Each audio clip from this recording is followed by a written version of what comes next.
Hello friends, welcome back to my channel Surabhi's cooking এ আপনাদের সবাইকে ওয়েলকাম করছি। আমি আজকে বাচ্চাদের জন্য একটা রেমেডি শেয়ার করব। এটা খেতে অসাধারণ হয়। প্রথমে আমি হাফ লিটার দুধ নিয়ে নিলাম। এবার দুধটা এভাবে বলক আসলে সাগু ভিজিয়ে রাখছিলাম ওইটা অ্যাড করে দিব।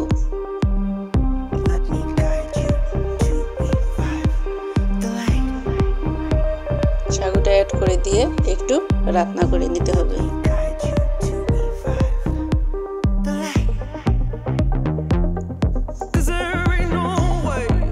এবারে খুব ভালো করে নেড়ে রান্না করে নেব। একটু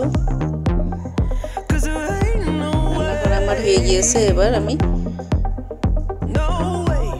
আমটা দিয়ে দেবো। আমটা আমি ম্যাশ করে রেখেছিলাম, ওইটা দিয়ে দেবো। এবার আমটা দিয়ে খুব ভালো করে আবার রান্না করে নিতে হবে।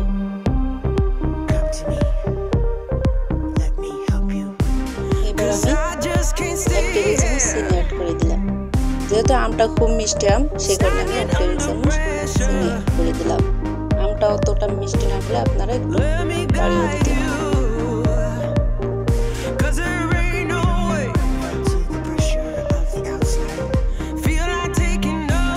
একটু আমি লবণ অ্যাড করে দিলাম। এভাবে আপনারা বাচ্চাদের রান্না করে খাওয়ালে বাচ্চাদের ওজন বাড়তে অনেক সাহায্য করবে। আপনারা চাইলে এর ভিতর সুজিও দিতে পারেন। আমি এইভাবে আজকে রান্না করছি। যাদের বাচ্চা একদমই ছোট তারা একটু খুব ভালো করে আমটা ম্যাশ করে নেবেন। আর বাচ্চা যেহেতু অত ছোট নয়, সে কারণে আমি আস্তে আস্তে রেখে দিছি। এইভাবে সাগু আর আমের ডেজার্টটা রান্না করলে খেতে অসাধারণ লাগে। আপনারা অবশ্যই বাসায় ট্রাই করে দেখবেন, অসাধারণ লাগে এইভাবে রান্না করলে। আমার ভিডিওটা যদি আপনাদের ভালো লেগে থাকে অবশ্যই সাবস্ক্রাইব করবেন, লাইক কমেন্ট শেয়ার করে দিবেন ফ্রেন্ডস এবং ফ্যামিলির মাঝে।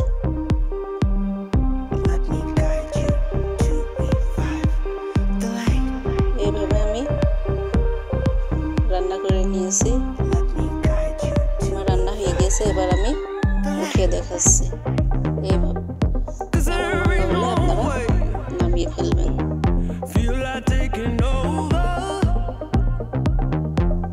দেখুন আমার সাগু আর আমের ডেজার্টটা রেডি।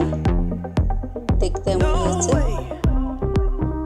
আমি কয়টা চীনাবাদাম দিয়ে পরিবেশন করলাম। ধন্যবাদ সবাইকে।